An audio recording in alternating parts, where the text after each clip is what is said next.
Welcome to See Beneath Your Beautiful, where guests share stories of adversity and perseverance, which inspire, encourage, and challenge us. We embrace these tough conversations, intimately exploring our loves, fears, and hopes with a delicious combination of depth and lightness. My name is Johnny Crowder, and I grew up with a bunch of different mental health challenges that drove me to learn about mental health, basically as much as I could learn. And now I get to work in the mental health field. So it's kind of this cool full circle life that I'm leading, and I get to learn more and more about the brain every day. And that helps me and the people I serve. The people I usually ask onto the podcast have gone through some traumatic experiences or suffered something and come out the other side, which I know you have. Can we talk about what you suffered from? And I know there was suicidal thoughts, and I'd love to just talk about all that because I think it's really important that people see that you don't have to stay where you are. Yeah. So also I want to point out, this is kind of semantics, but I think younger me would really want to hear it. It's not binary. Like it's not either you're in the middle of it or you're outside of it. There's this whole spectrum. If I made being on the other side of it the goal, I'd be so intimidated. But if I was like, I want to be a little bit healthier than yesterday, I want to feel a little bit more hope, a little bit healthier, I want to feel a little bit more equipped. Like if I made those little short goals, I think I would have been much less intimidated by recovery. It's always a battle, isn't it? I have a buddy, Adam, who said this thing that I applied to recovery. He's applied to business, but I think it applies to recovery very well. He said, every day a little bit better, but sometimes worse. Right. And that is the most true statement about recovery, even though he wasn't talking about recovery. Like, I know for me, it hasn't been, my chart hasn't always gone up and to the right. I was several years off medication and maybe a year or so out of therapy. And then COVID happened. Yes. And I was like, okay, if I'm losing all my coping mechanisms, like I used to travel and perform, I sing in a band called Prison. So we were on tour a lot, huge coping mechanism for me. And then I'm robbed of my main coping mechanism. Plus I'm not seeing my friends. I'm not going to the gym. And so I actually beat myself up in 2020. I can't believe Johnny Crowder has to go back to therapy. And it's like, what kind of story is that to tell about yourself? Like, actually give yourself credit for recognizing that when your trajectory dips, you take measures to make sure that you maintain as much of the progress that you made as possible. And I want to normalize that. I feel like I've come a long way, and I just got done with coaching because I needed help for something. So I think that's great. And thank you for promoting that. Can you imagine if you went to school and your professor was like, you can trust me, I've read every book. And you go, well, you probably haven't read every book, right? There's probably more. And imagine if he says, oh, I stopped reading about 6 years ago when I just figured I knew pretty much everything I needed to know. You'd be like, uh-oh, this is not a good teacher. Oh my God, I think I dated that guy. I dated a guy who thought he was the smartest guy in the room. Oh, he used wow. to say that. Oh man, I want to interview him pretty bad. What is going on inside of that brain? I think my greatest quality is that I don't think I know anything. I'm open to learning anyway. I heard an interview with this guy yesterday. I was listening to this podcast on a bike ride, and he said something like, in order to be the greatest at what you do, you have to be humble, because only humility allows you to ask other people questions and for their feedback. So he was like, the reason why most people aren't great is because they're not humble. I see. I was like, whoa.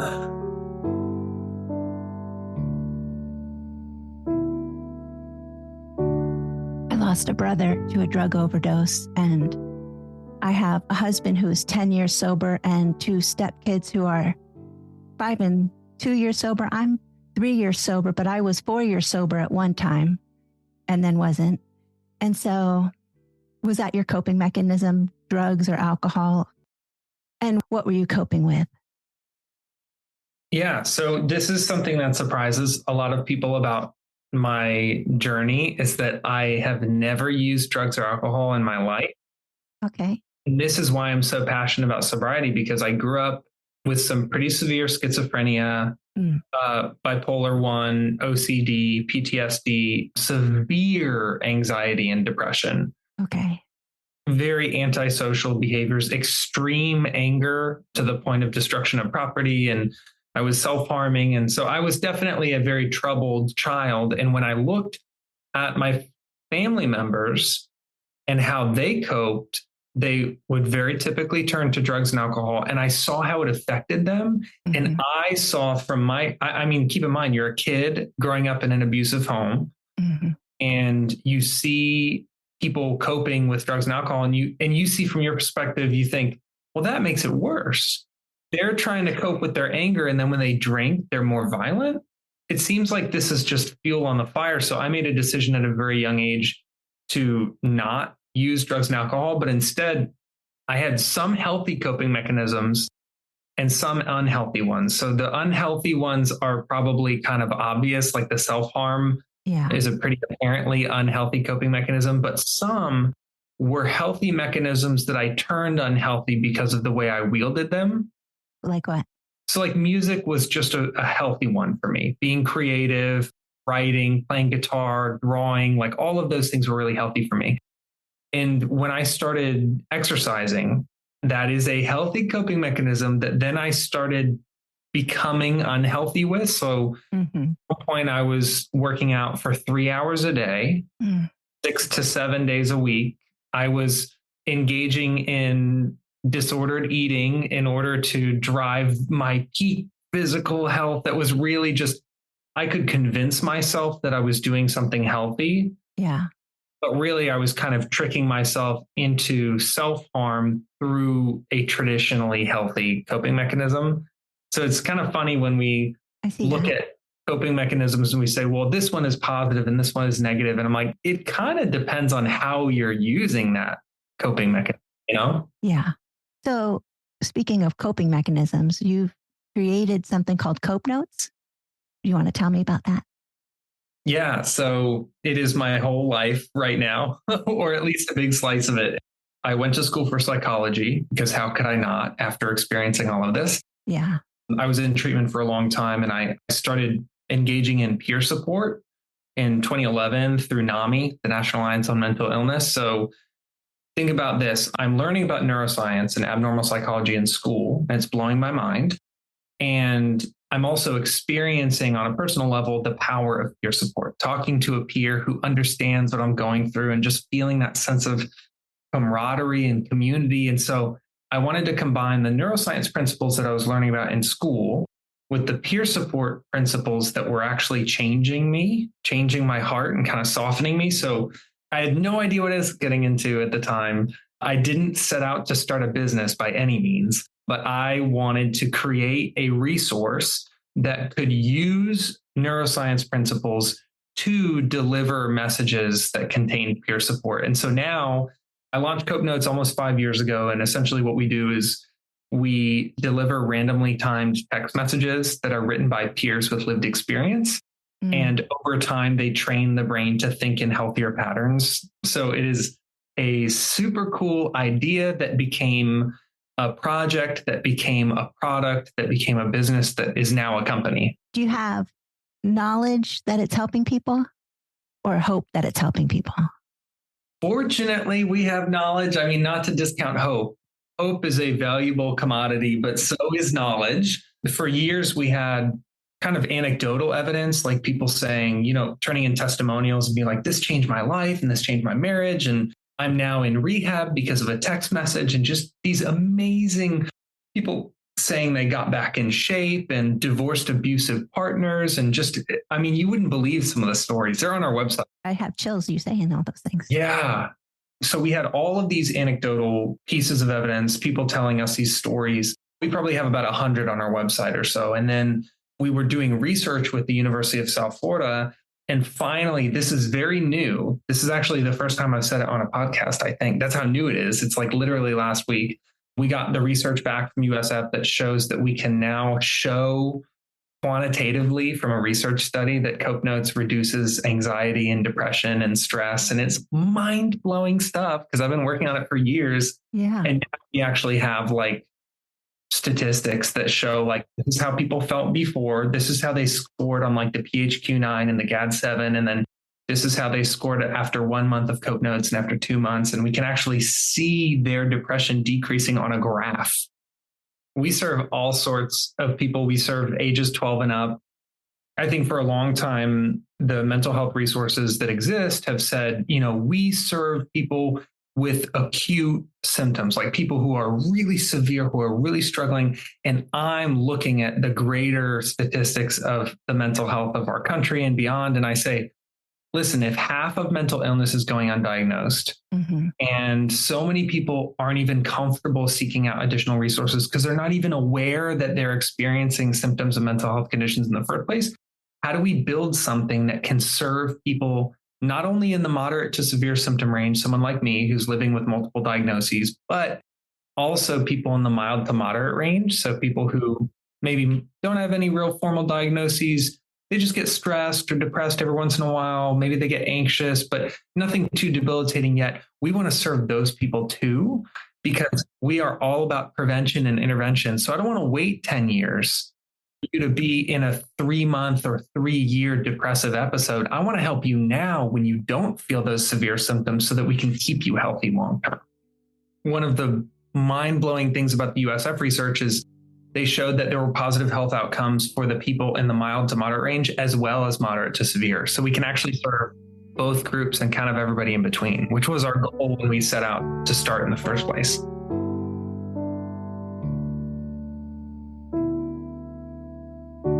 To illustrate how far you've come, do you want to talk about maybe what it was like as a kid and then how you got help, where you first sought help?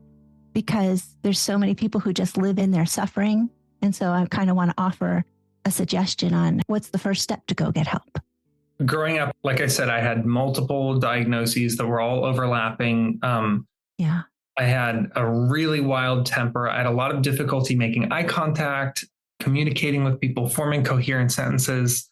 I mean, it was really, really challenging to just function and be a kid. And then also to always be on guard around abusive people that I was close to. So trying to also protect myself.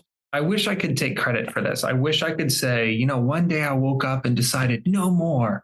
Today's the day. I'm going to get better. But that's not what happened. Yeah. And I want to kind of be honest with everybody listening and say how I actually wound up at my first therapist appointment and my first psychiatrist appointment and seeing my first clinicians. It was not a conscious choice. It was a result of me running away from home and punching a hole in the wall of my house and almost running someone over with my car. I mean, it was like I basically almost ruined my own life and a bunch of other people's lives. And then when I came home after running away, my mom said, either I can take you to the hospital or I can call the police and they can take you to the hospital. And I was like, oh, you drive a tough bargain. I let my mom take me to the doctor, and my first however many doctor's visits went terribly because I was not cooperating. I had a bad attitude. I was angry. And so I didn't actually start participating in my recovery until probably 9 or 10 months in to weekly visits with clinicians. So it took a long time to actually start cooperating. The thing that did help me start cooperating was doing my own research.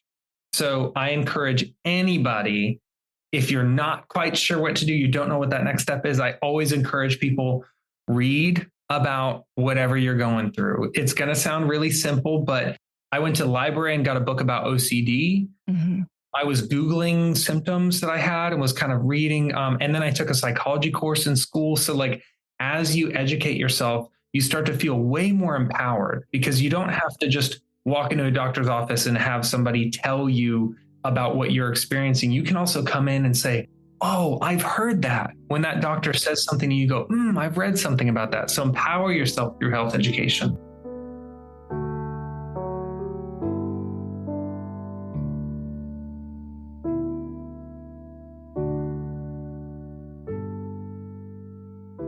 A lot of people say that asking for help is hard. I want to push back on that and say it's no harder than what you're already doing right now, which is not asking for help. Mm-hmm. Imagine you're climbing Mount Everest with a backpack with all of your camping supplies in it, and your feet hurt and your hands hurt, and you're so far from the top, and you're starving and you're cold and you're lonely.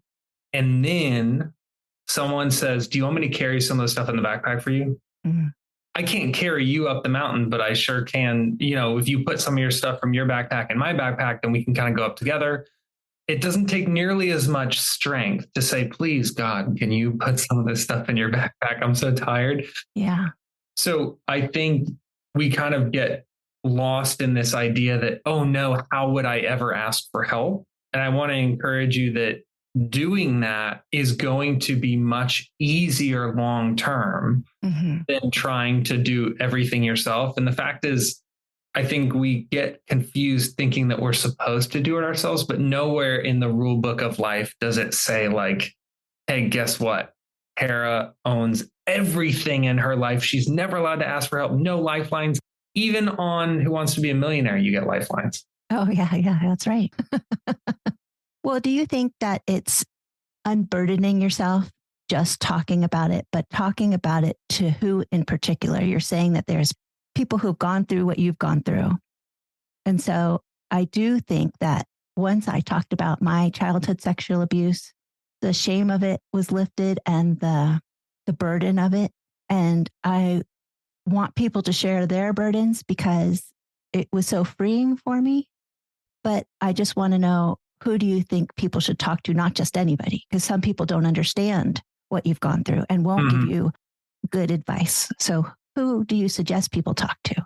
So if you have access to talk to like a real clinician, you would be totally remiss to not go there. I mean, some people don't have access to that. I would just want to say out the gate, if you have good insurance or if you have therapy through your work, like an EAP program or something like that, please make use of that because not everybody has that. And that's definitely if I could pick somewhere for you to start, I would say that's the best place is if you have access to a clinician.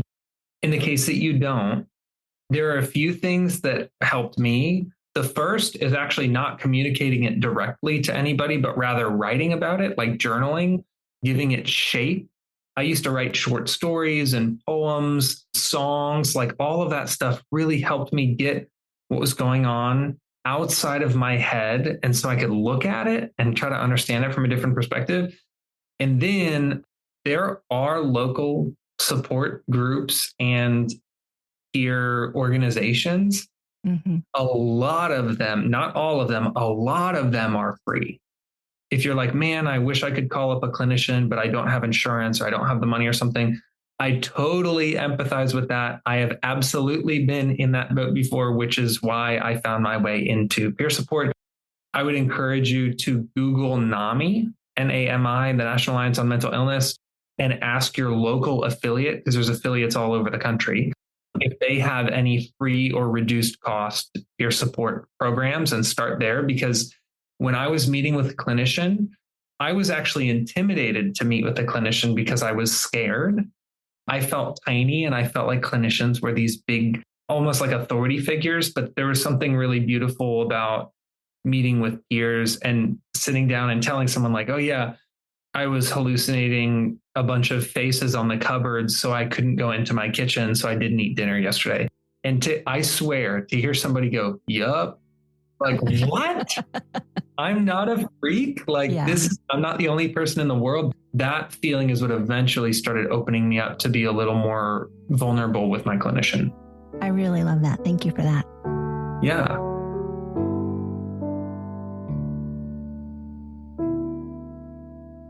How old are you? I just turned 30. Okay. What do you think your 15-year-old self would think of your 30-year-old self? I don't think you would believe it. First of all, I did not expect to live this long. So I had active plans to end my own life much before 30. I had this idea that because my brain was the way it was, that it would always be that way. And that's why learning about neuroscience was so empowering for me, like learning that the brain can change and does. Your brain will almost certainly change. There's like a 0% chance that your brain will be the same at 15 as it is at 30. Mm-hmm. And so now I would look at myself and think, like my 15-year-old self would look at my 30-year-old self and think, well, that's somebody else. And I would say, I know, isn't it great? You don't have to experience that. Whatever is going on inside of your brain, that is not infinite. It doesn't have to last forever. You learn things, you meet people, you stretch and grow and change. And I think 15-year-old me would be very pumped to learn that the pain that I was experiencing was finite. Yeah. So you don't have the same diagnoses as you did at 15, or you have coping mechanisms, or you handle them better? At 15, I didn't really know a ton about self-soothing or coping strategies or how to get ahead of my symptoms. But now, you ever see one of those old movies and there's like this old country guy and he's on his porch and he's like, oh, it's going to rain soon. And you're like, how the heck does this guy know? Yeah. And he just kind of knows because he lived there for so long. That's how I've become with my symptoms. Mm-hmm. I'll kind of check in with myself and I'll go, if I don't start taking a little better care of myself, or if I don't get ahead of this, probably by the end of the week, I think I'm going to be a little more steeped in symptoms. So I want to do something to get ahead of it now. And when you're 15, I don't know that you have enough data, or at least I didn't have enough data. But now at 30, I go, I've kind of felt this feeling before, and I'm gonna nip it in the bud now. And that feeling of being able to identify early symptoms and get ahead of them just makes you feel so much more empowered than before when it felt like it was happening to you. That's really great. Do you have an imagined future for your 45-year-old self? Oh man, I was wondering that yesterday. I have a buddy who has 4 children and runs a church. And he seems like one of the most grown friends that I have. I didn't know this. I've been friends with him for 4 years. In my head, he's like 45. And he said he was 36 years old. Oh. And I was like, what on earth? What is going on? How are you doing this? And we were talking about how important it is to just be open and not try to over forecast your future and make the path to success very narrow. Yeah. But rather just kind of have an idea of the impact that you want to make on the people around you and on your own life. Because I never wanted to be a tech startup founder. Mm-hmm. Ever. Even now, I'm only now learning to want to be it. And I'm 4.5 years into doing it. So when I'm 45, I have no idea who I'm going to be, but I can't wait to meet myself, whoever that person is, because I'm going to have a lot of questions for him. I love that so much. Thanks a ton for having me and doing this. Thank you so much for your time. I really enjoyed the conversation. Yeah, great to hang with you. Thank you for joining us for this week's episode of See Beneath Your Beautiful, hosted by Hara Allison. And thanks for your ratings and reviews. We'll be back next week with a new episode. Stay tuned.